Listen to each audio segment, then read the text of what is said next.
The comments made by a Johnson & Johnson J&J, plus 1.81% executive earlier this week about biotechnology valuations calls attention to the struggling biotech sector. It's really hard to say whether there's been a capitulation or a recognition that values have come down, JJ CFO Joseph Wolk said Tuesday, according to a FactSet transcript of the company's fourth-quarter earnings call. We probably need to see a little bit longer period of that. I don't think things are out there necessarily on sale. Wolk made his remarks after JJ CEO Joaquin Duato told investors that the company is considering smaller, tuck-in deals before it moves forward with plans in 2023 to split the company into two businesses, one focused on consumer health and the other on medical devices and pharmaceutical. Our position in cash today makes us be more aggressive in that area, Duato said, noting that the company will be in a net cash position for the first time in 4 years. Many large pharmaceutical companies reported record performances in 2021, whether that's a decade-high stock price or shares that outperformed the broader market as investors continued to pour money into companies making COVID-19 vaccines and treatments last year. Biotechs, on the hand, have seen few of those gains. Pfizer Inc.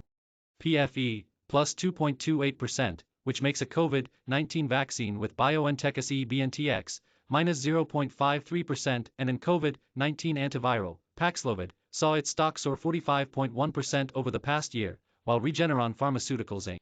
REGN, plus 1.85%, which makes monoclonal antibody treatments, watched its shares go up 17.4%.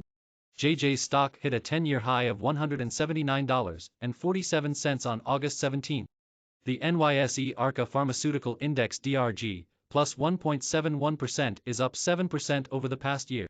But the biotech sector largely lagged behind its pharma peers in 2021.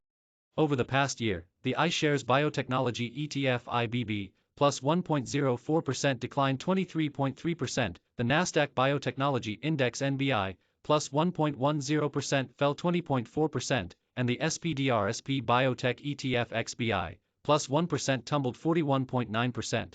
The broader SP 500 SPX, plus 1.52%, however, is up 13%. Biotech performance continues to be challenged in 2022, BMO research analysts said Tuesday. Sentiment could be helped if guides are good and talk of M&A remains. Merger and acquisition activity and value in the pharmaceutical and biotech sectors has dwindled over the past 2 years.